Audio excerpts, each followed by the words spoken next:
파스콘 동지 여러분, 지난 주말과 주일 주간에서 평안하셨습니까? 새롭게 시작된 한 주간도 성삼위일체 하나님께서 여러분과들 함께 하시기를 원합니다. 이번 주에도 변함없이 하나님 말씀 중심의 삶을 살아가시기를 간절히 원하오며 현오리와 함께하는 올해 41번째 군의 여정 출발하도록 하겠습니다. 2024년 41주차 하나님의 말씀은 로마서 14장 17절의 말씀이 되겠습니다. 자, 함께 외워봅시다. 하나님의 나라는 먹는 것과 마시는 것이 아니요 오직 성령 안에 있는 의와 평강과 희락이라. 로마서 14장 17절 말씀. 아멘. 다시 한번 해보겠습니다. 하나님의 나라는 먹는 것과 마시는 것이 아니요 오직 성령 안에 있는 의와 평강과 희락이라. 로마서 14장 17절 말씀. 아멘. 우리가 지난 시간에 이어서 이것이 해결책이다 라는 제목으로 이번 주 하나님 말씀 해설을 진행하도록 하겠습니다. 먼저 주어진 본문 로마서 14장 13절로 23절을 제가 낭독하도록 하겠습니다. 로마서 14장 13절로 23절입니다. 그런즉 우리가 다시는 서로 비판하지 않고 도리어 부딪힐 것이나 거칠 것을 형제 앞에 두지 아니하도록 주의하라. 내가 주 예수 안에서 알고 확신하노니 무엇이든지 스스로 속된 것이 없으되 다만 속되게 여기는 그 사람에게는 속되니라.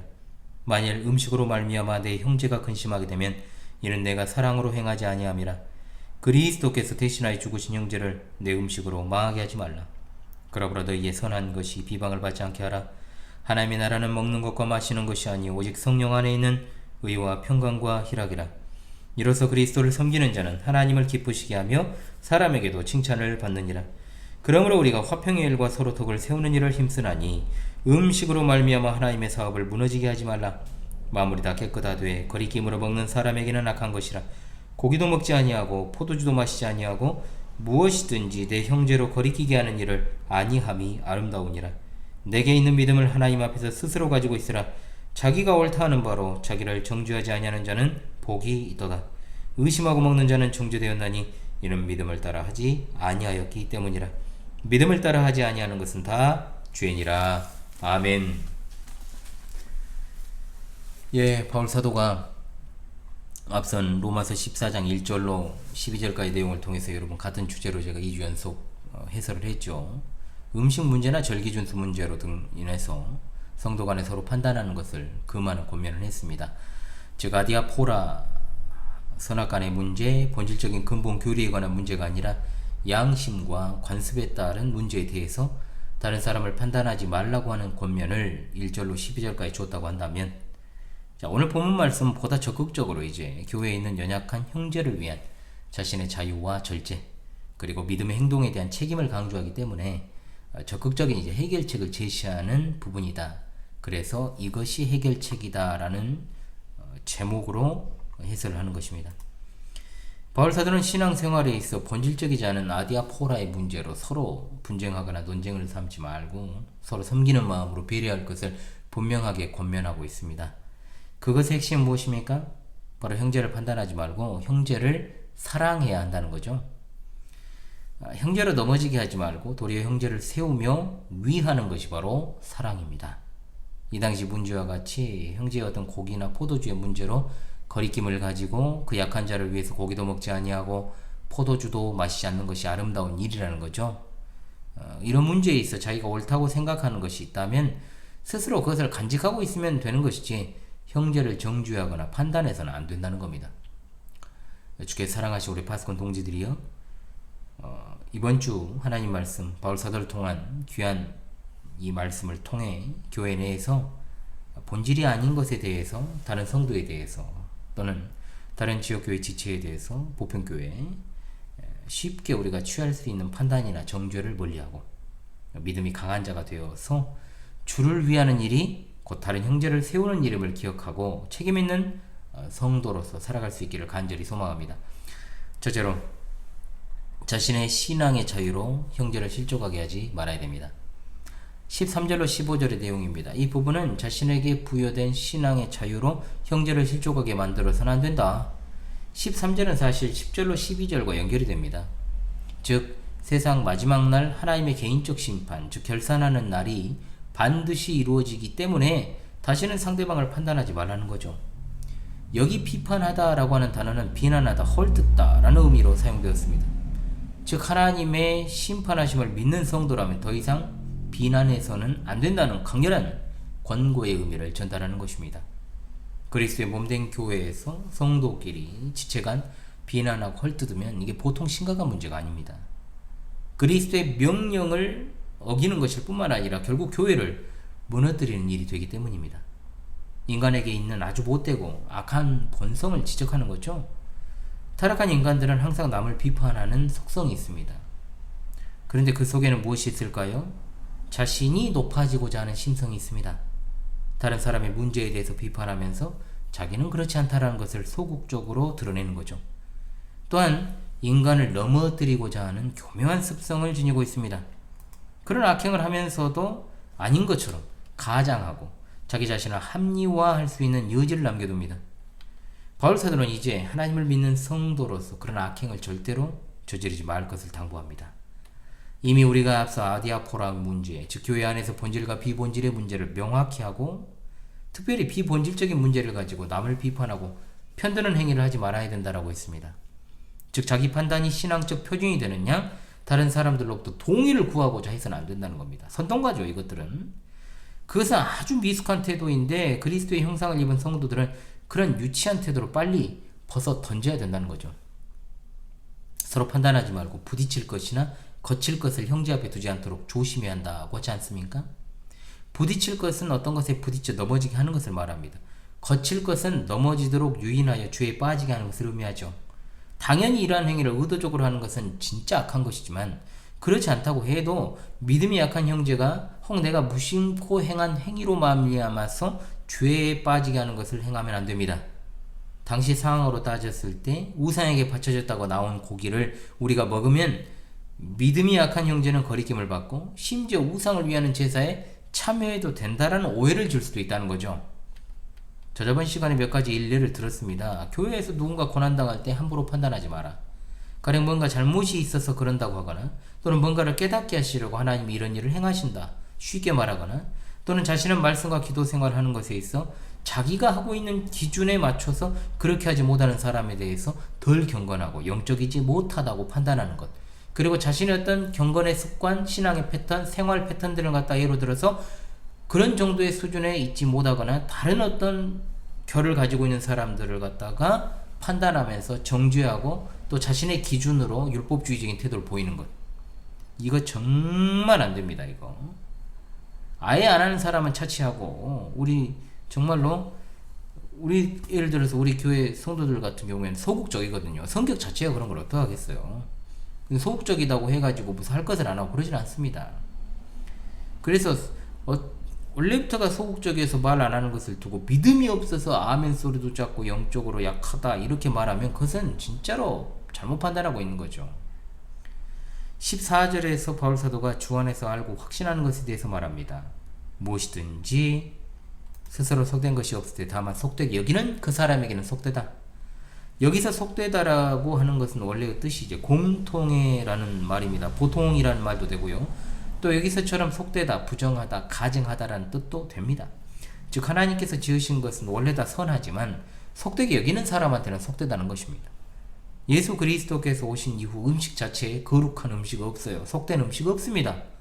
구약의 성도들에게 하나님이 정한 음식, 부정한 음식을 나눠주신 이유에 대해서 말씀을 드렸습니다. 신약시대에는 어떤 사람이 특정한 음식을 속되다고 또한 부정하다라고 생각하면 그에게는 그것이 그냥 속된 음식이 되는 겁니다. 즉 로마 교회 성도들 가운데 구약 성경에 나오는 부정한 음식의 규례로 인해서 우상에게 바쳐졌던 고기를 비롯해서 일부 음식을 부정한 것으로 여겼던 자들이 상당수 있었다고 그랬죠. 그러나 전제는 이거예요. 뭐냐? 어떤 음식이든지 그 자체는 결국 부정한 것이 아니고 하나님이 지으신 선한 것이다. 그러나 그것을 부정하게 여기는 사람한테는 그 음식은 부정하게 되는 겁니다. 즉 믿음이 연약한 자들을 폄하하지 않는다는 거죠. 믿음이 강한 성도들처럼 그것에 전혀 구애되거나 거리낌이 없으면 참 좋겠지만 이 문제에 대해서 미처 자유롭지 못한 성도가 있다는 것을 염두에 둔 말씀이라 이 말입니다. 이해되시죠? 음식과 같은 하찮은 것. 자, 하찮은 이유예요. 다른 형제들, 즉 믿음이 연약한 자들이 시험에 들게 할 필요가 없고 그것으로 말미암아 불필요한 비방을 받을 이유도 없다는 겁니다. 그렇게 되어버리면 그 음식 자체가 연약한 성도에게 부딪혀 넘어질 수 있는 걸림돌이 될 수 있는 거죠. 형제를 넘어지게 할 만한 것은 피하는 게 성도의 아름다운 자세입니다. 하물며 여러분 생각해 보십시오. 이 시대의 음식 가지고 논쟁하는 것은 더 웃긴 일이에요. 진짜 그게 정말 웃긴 일이고, 또 성도관이나 목사가 성도에 대해서 정말 가치 중립적인 어떤 나디아포라 문제로 판단하거나 비난하는 건 연약한 성도를 갖다 실족하게 만들 수 있는 것이므로 하지 않아야 되는 겁니다. 그러면서 이어지는 것이 15절에 사랑의 원리를 말하지 않습니까? 만일 음식으로 말미암아 형제가 근심하게 되면 이는 우리가 사랑으로 행하지 않는 것이 된다. 그리스도께서 대신하여 죽으신 자를 음식으로 망하게 하면 안 된다는 거지요. 교회 안에 있는 연약한 형제도 다 그리스도께서 위하여 죽으신 자입니다. 따라서 그런 형제가 그 당시 음식과 같은 하찮은 문제로 말미암아서 고통받도록 해서는 안 되고, 이 시대에 있어서도 교회 안에 있는 연약한 성도가 비본질적인 문제로 고통당하도록 해서도 안 된다는 겁니다. 여기서는 계속해서 음식의 문제가 나옵니다만, 앞서 나왔던 날의 문제도 마찬가지입니다. 안식일을 거룩하게 지켜야 된다라고 생각하는 아직 잘 배우지 못한 교회 안에 연약한 성도가, 다른 성도가 주일에 어떤 영화 보러 가고 쇼핑을 하고 그것을 본 연약한 성도가 시험에 들 수 있다는 거죠. 실제로 뭐가 맞는 것인가? 여러분도 잘 아시겠지만 신앙이라는 것이요, 어느 순간 번쩍하고 성숙하는 게 아니에요. 상당한 시간이 필요합니다. 성령께서 참으로 이제 조금씩 성숙하게 만드시기 때문에 급하게 갈 때는 언제나 부작용이 초래되기 마련입니다. 그리고 사람들의 성향이나 가치관은 다 달라요. 그러니까 우리가 별일이 아니라고 생각하는 것을 어떤 성도는 굉장히 중요한 가치로 여길 수 있다는 거죠.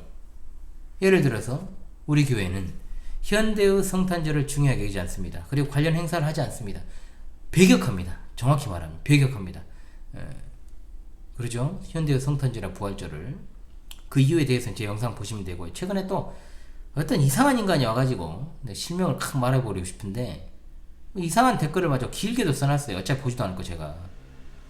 딱 보니까 이 결이 정통적인 어떤 신앙이 아니에요. 그런데도 자기는 안식교 신자도 아니고 어떤 수를 해놨길래 제가 바로 이제 지워버렸는데, 또 다른 어떤 영상에 주일인가 안식일인가 영상에다가 또 이상한 댓글 해놨더라고요. 차단시켜버렸죠 제가. 읽지도 않아요. 그러니까 그런 댓글 남기지 마. 그러니까 제가 누차 말씀드려요. 역사적으로 현대 성찬들의 의미를 늘 성도들에게 설명을 드리고, 왜 현대의 성탄절이 참으로 이게 우상의 기념일이 될 수밖에 없는가. 그리고 현대의 부활절도 마찬가지고요. 그래 누군가가 그날이 태양신의 생일이건 아니건 상관없이 그날이 예수님이 실제 태어나신 날은 아니지만, 아니라는 거 다 알잖아요. 근데 실제 태어나신, 그건 이제 정신적으로 이상한 거죠. 그건 그거 다 안다는 거예요, 상식적으로. 그래도 예수님의 생신 기념일로 믿고 그날을 그냥 주님 생각하면서 보내겠다고 하면, 굳이 그 사람 그냥 딱 이름 거론하면서 교회 거론하면서 사탄적 행동을 하고 있다라고 정죄하거나 난리칠 필요는 없다라고 저는 이야기를 해요. 그래라, 그렇게 해라 하면 됩니다. 그러니까 내가 믿고 있는 것이 맞아요. 맞는데 더 맞다고 생각을 할 수 있고, 내가 맞아. 그런데 상대방이 뭐 크리스마스를 그렇게 보낸다고 하는데 뭐라고 하겠어요 제가. 그잖아요. 안 듣는데. 안 듣잖아요. 제가 하는 게 맞지만 안 들어요. 예를 들어 가지고 여러분이 집에다가 크리스마스 트리를 만들었다고 하면, 예? 어디 우상 숭배자들이 하는 짓거리를 하냐고 제가 여러분 정죄하면 여러분 어떻게 반응할까요? 실제로 제가 성탄절에 아무것도 안 한다고 하니까, 실제로 아주 오래전 이야기입니다만, 저희 교회가 설립되기 전에 그것에 대해서 굉장히 마음에 걸림이 되신 분도 있었어요. 실제로 처음에 설립 멤버들 중에요. 그러나 그 자체는 본질의 문제는 아니라는 겁니다. 본질의 문제는, 저는 분명히 거기에 대해서도 비판하지만 분명히 잘못됐다고 이야기를 하고, 부활주도 마찬가지고요. 자, 그래서 시간이 필요하다면 조금 기다리고, 교육이 필요하면 그래 교육을 하면 됩니다. 지금은 아무도 그런 말 하지 않잖아요. 우리 교회 성도들이 개혁교회 원리에 의해서 조금 더 성경적 방향으로 신앙생활 하는 것이 중요하고, 굳이 본질에 속하지 않는 문제를 가지고 이러쿵저러쿵 따지고 판단하고 정죄할 필요는 없는데, 문제는 뭔지 아십니까? 제가 그렇게 하는 것에 대해서 저를 갖다가 정죄하는 것이 문제예요 이제. 그러니까 제가 가만히 못 있는 거죠. 그렇잖아요. 저는 이런 생각을 하고 있다니까요. 뭐 한다는데 제가 뭐라 하겠어요. 그런데 저를 정죄하는 거, 거기에 대해서는 제가 가만히 있지 못하죠. 건드니까 제가 말을 하는 겁니다. 자주. 자, 두 번째, 그리스도 안에서 화평과 덕을 세우라고 말씀을 합니다. 자, 16절로 21절의 말씀인데요. 16절에 나오는 너희의 선한 것은 무엇이냐? 바로 그리스도인에게 주어진 그리스도 안에서의 자유함입니다. 즉 믿음이 강한 자들에게 하는 말씀입니다. 그런데 그 아름다운 그리스도인의 자유로 인해서 그러한 믿음을 갖지 못한 자들에게 비난의 빌미를 제공해서는 안 된다. 그리스도 안에서 참 자유를 누리는 건 그야말로 세상 어떤 것과도 바꿀 수 없는 것이요, 또한 그것은 궁극적으로 우리가 천국에서 누리게 될 자유입니다. 그런데 이 지상에서 우리가 누리는 자유가 누군가한테는 시험거리가 되고, 또한 누군가를 실족시킬 우려가 있다. 그러면 우리는 그 자유를 확실하게 잘못 사용하고 있다고 말할 수 있습니다. 기독교 신앙이라고 하는 것은 나만 잘나고 옳다고 여기고 고집스럽게 돌진하는 것이 아니라 다른 지체의 신앙을 배려할 줄도 알아야 되는 것이 기독교 신앙입니다. 근본적인 틀에서는 바뀔 게 없고 신앙 고백의 일치를 이룬다면요, 그 전제하에 하나님을 위한다고 하면서도 다른 사람 힘들게 하고 고통스럽게 하고 짐과 상처를 떠안기는, 폭탄 돌리게 하는 그런 기독교? 엄밀하게 말하면 기독교가 아니죠. 자, 가령 예를 들어서요. 자, 날 때부터 가령 남 앞에서 이야기하는 것이 서죽고 부끄럽기만 하는 그런 정말 연약한 지체가 있다고 칩시다. 그런데 제가 노방전도 이야기도 할 거예요. 이제 이번 주에 하죠. 길거리 나가가지고 이제 전도하라고 전도지를 쥐어줬다고 칩시다. 그런데 성도가 그것이 너무 힘들어서 못했어요. 못하겠는 거예요. 그런데 그 성도한테 그런 자세로 예수님을 믿으면 되겠냐고 하면서 설교로 막 때려버리면, 때린 설교하면 그 사람 신청하죠. 연말에 총동원 전도질 말 이것도 이야기합니다. 제가 교회에 새롭게 도입한 전도 프로그램 따라서 이제 몇몇 명칭이 있습니다만, 전통적으로 총동원 전도주일이라는 이름이 이제 과거부터 통칭이 되었잖아요. 보통 이제 몇 개월 전부터, 보통 언제부터입니까? 이제 여름 지나고서부터 이제 이미 이제 바람 잡죠. 그러면서 몇 개월 전부터 데려올 사람 이름 적으라고 이제 담임 목사가 강요를 합니다. 강요를 하는 거죠, 사실은. 뭐 태신자 어쩌고 저쩌고 하면서 진짜 적을 사람이 없어요. 그래 못 쫓고 있는데, 그러니까 막 가라로 쫓고 그래요. 이 교회에서 있어야 될 일입니까, 이런 게?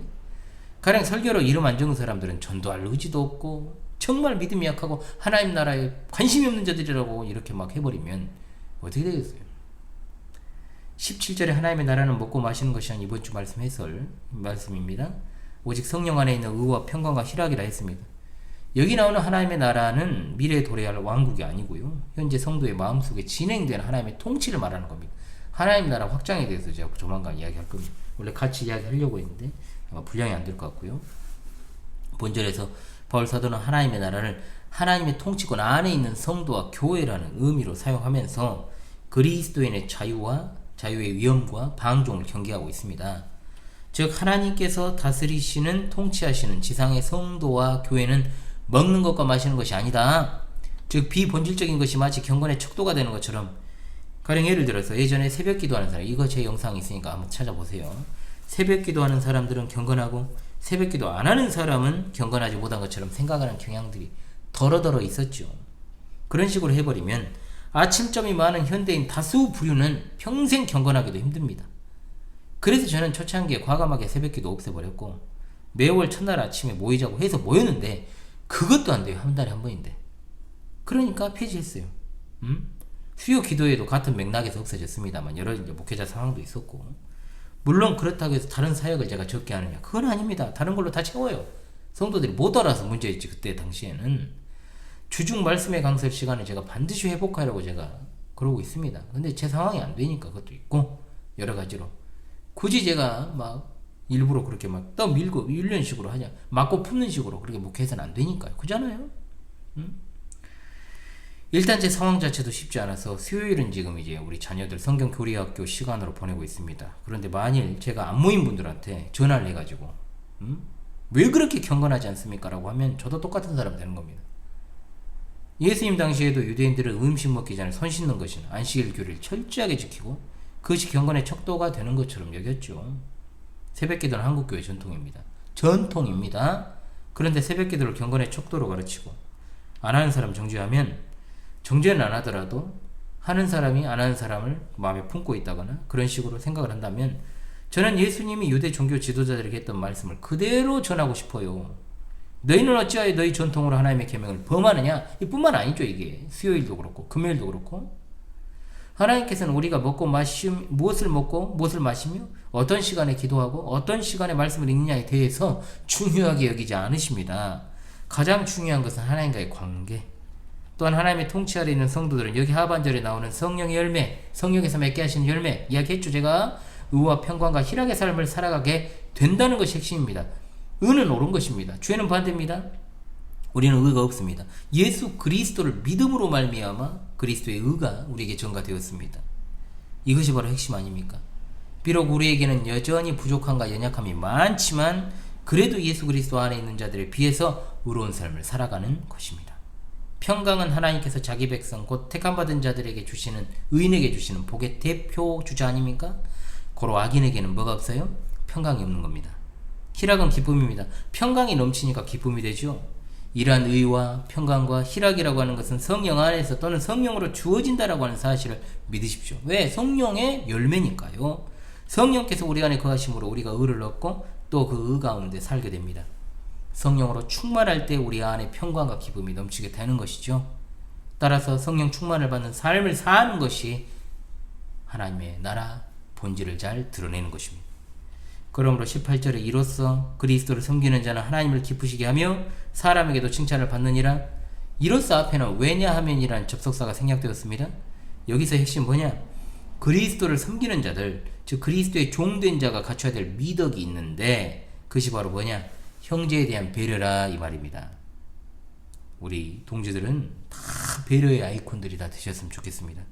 자신이 좋다 의견을 가지고 형제를 시종하게 한다? 그것은 그리스도를 섬기는 정신이 아니라 분명하게 말씀합니다. 성도가 그리스도의 종으로서 직무를 충실하게 수행할 때 얻을 수 있는 유익 두 가지가 나옵니다. 뭡니까? 첫 번째, 하나님을 기쁘시게 한다는 겁니다. 형제를 위해 자신의 자유를 제한하는 성도들을 하나님은 기쁘시게 받으십니다. 하나님을 기쁘게 하는 것이야말로 이 세상에서 가장 거룩하고 완전한 것입니다. 두 번째, 사람에게 칭찬받습니다. 칭찬받다는 말은 시험하다, 증명하다, 헤아리다. 여기서 이 동사에서 나오는 말입니다. 시험을 해본 결과 인정되었다는 거죠. 합격되었다는 겁니다. 통과되었다는 거, 존경받는 이라는 의미입니다. 즉 성도가 주 안에서 형제들에게 물론이고 교회 밖의 사람들에게도 믿을 수 있는 사람, 신용 가는 사람, 신실한 사람, 성실한 사람, 검증된 사람이 되기 위해서는 먼저 그리스도의 종으로서 그분의 뜻에 자신의 의지를 온전하게 복종시켜야 됩니다. 초대교회 성도들이 많은 이방인에게 칭송받은 비결이 이것입니다. 성도가 이웃과 사회에 덕을 세우지 못하면 교회 안에서의 칭송은 헛것입니다. 하나님의 영광을 가리게 됩니다. 19절은 여태까지 논의의 결론. 그러므로 우리가 화평의 일과 서로 덕을 세우는 일을 힘쓰느니라. 여기 힘쓰느니라 말보다는 힘쓰자, 청유형이 맞습니다. 우리가 힘써야 될 것은 화평의 일들과 서로를 향한 건덕입니다. 덕을 세우는 것의 원어 오이코도메, 집을 건축하는 것입니다. 자, 내가 살 집을 건축하는 것처럼 우리는 형제를 세워줘야 된다 이 말입니다. 다시 반복됩니다. 음식으로 말미암아 하나님의 사업을 무너지게 하지 말라. 만물이 다 깨끗하되 거리낌으로 먹는 사람에게는 악한 것이니라. 하나님의 사업은 믿음이 연약한 자 속에서 이루시는 구원의 역사다 라고 말할 수 있습니다. 하나님의 사업은, 하나님의 구원 역사는 저와 같은 목사 그리고 먼저 된 성도들에 의해서 수행되는 것인데 다른 믿음이 연약한 자의 영혼을 실족하게 해버리면 그것이 뭡니까? 하나님의 사업을 파괴시키는 꼴이 되는 겁니다. 자유를 누리되 그것은 반드시 다른 사람에 대한 사랑의 기초 아래 행사되어야 된다는 것을 잊지 마십시오. 여기 거리낌으로 먹는 자를 믿음이 연약한 자로 오해할 수 있는데 반대입니다.